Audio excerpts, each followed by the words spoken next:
Bonsoir à tous. Ravi d'être ici parmi vous. Donc, je me présente, je suis Vincent Gariazo du Louvre-Lens-Vallée.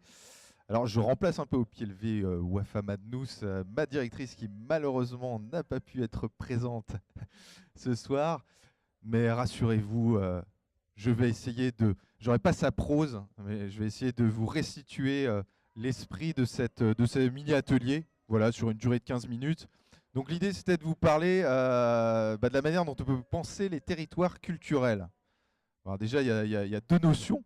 Il y a évidemment la notion de territoire et la notion de culturel. Donc on va essayer d'en brosser les principaux enjeux et de détacher quelques pistes de réflexion sur comment élaborer des stratégies culturelles pour un territoire. Et dans un deuxième temps, je vous parlerai un peu du Louvre-Lens-Vallée parce que j'y travaille.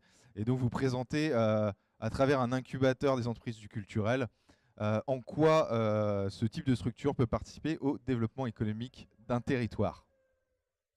Alors pour commencer, donc effectivement, notre territoire, et c'est pour ça qu'à travers ce salon, on souhaitait vraiment y être, donc le territoire du bassin minier, un territoire, ça a des valeurs. Alors effectivement, l'idée, c'est d'en dresser les principaux éléments.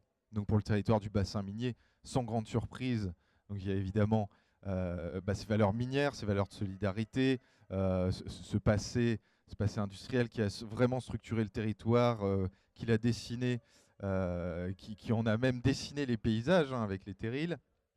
Mais c'est également le Louvre-Lens, évidemment, un superbe outil, un outil assez incroyable à même de valoriser le territoire. Mais c'est aussi, on peut penser au RC Lens, je pense le football et à travers la France, voire même en Europe, à l'époque où le RC Lens avait ses épopées européennes, le territoire est reconnu sur ces aspects. Donc en gros, dans un premier temps, la notion de territoire, c'est de bien en comprendre ses valeurs et de voir dans quelle mesure on peut avoir une stratégie culturelle autour de ces valeurs. Premier point. Donc dans un deuxième temps, la culture, puisque penser les territoires culturels, c'est évidemment penser la culture. Alors moi j'ai appris un truc quand je suis arrivé au Louvre-Lens-Vallée, c'est que la région des Hauts-de-France, c'était la région qui possédait le plus de musées en France. Donc on a 153 musées dans les Hauts-de-France, donc qui fait de nous bien évidemment un territoire de culture. Alors même si on peut prendre la culture dans un sens beaucoup plus large que l'expérience muséale, mais en tout cas, les Hauts-de-France sont un territoire assez dynamique culturellement. On a eu l'île 3000, on a évidemment toute l'attractivité de la métropole lilloise, mais on se rend compte qu'évidemment sur le bassin minier, on a des très belles choses au niveau culturel, le mémorial de Vimy, musée de la mine de Leeuwarden, évidemment le Louvre-Lens. Mais également le RC Lens, puisque le foot, c'est quand même un emblème culturel. Pour peut-être certains d'entre vous qui est allé récemment à Marseille, le musée du Mucem fait une expo autour du foot. Donc on voit bien que c'est un fait culturel. Alors une fois dit ça, une fois parlé des territoires et des valeurs des territoires, une fois parlé des enjeux culturels, comment on met ça en musique et comment on met en place une stratégie culturelle. Donc évidemment, l'idée de la culture sur un territoire, c'est d'attirer du monde sur le territoire, c'est d'en faire un outil de promotion du territoire. C'est vrai qu'on le voit de plus en plus aujourd'hui, on est vraiment dans une logique où chaque terroir essaie de se mettre en valeur, où chaque région va essayer d'attirer que ce soit des touristes, que ce soit des entreprises, en tout cas tout élément, des investisseurs qui permettrait de développer le territoire, que ce soit au niveau humain ou économique, mais on sait bien que tout ça est assez lié, puisque si votre territoire se développe économiquement, il va bien évidemment se développer en termes de population. Donc aujourd'hui, au niveau de la culture, c'est vrai que c'est pas quelque chose, c'est un peu un fonctionnement de chapelle. Il n'y a pas vraiment des stratégies globales qui sont mises en œuvre, mais néanmoins, et ce qui est rassurant, c'est qu'on en voit les prémices depuis quelques années, avec des offices du tourisme qui prennent ça à bras le corps. Mais l'idée, depuis plusieurs années, c'est de faire vivre une expérience sur un territoire à des visiteurs. Alors vous me direz, pourquoi on pourrait simplement parler de séjour culturel, de voyage, pourquoi on parle d'expérience. Parce qu'une expérience, c'est quelque chose qui va un peu plus loin, qui va vraiment vous immerger, qui va vraiment faire en sorte de vous proposer quelque chose d'interactif.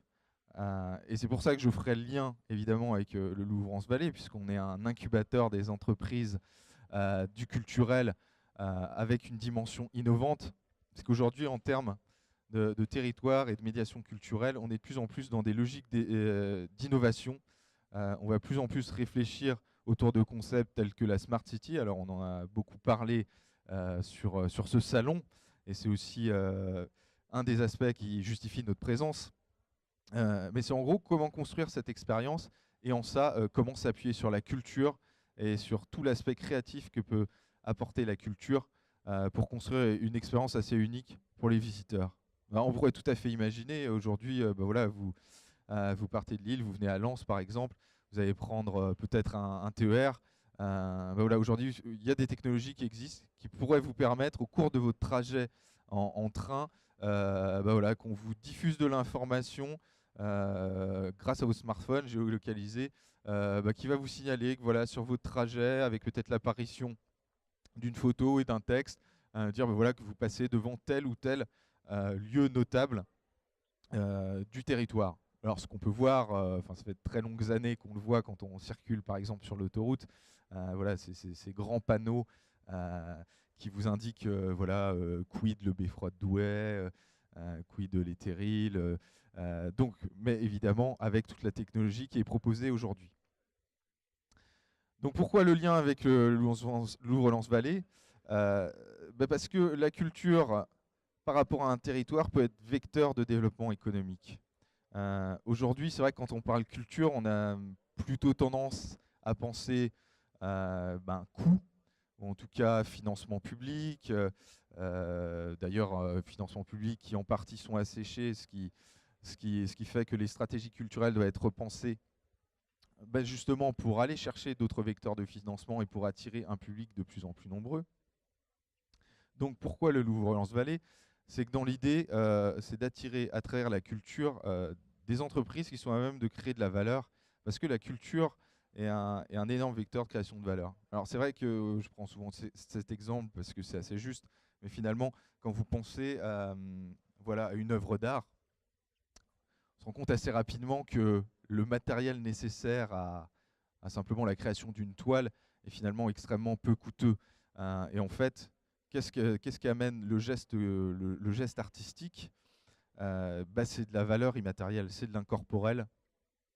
Et nous, c'est cette philosophie au Louvre-Lens Vallée, c'est de dire que l'innovation culturelle est vecteur de développement économique.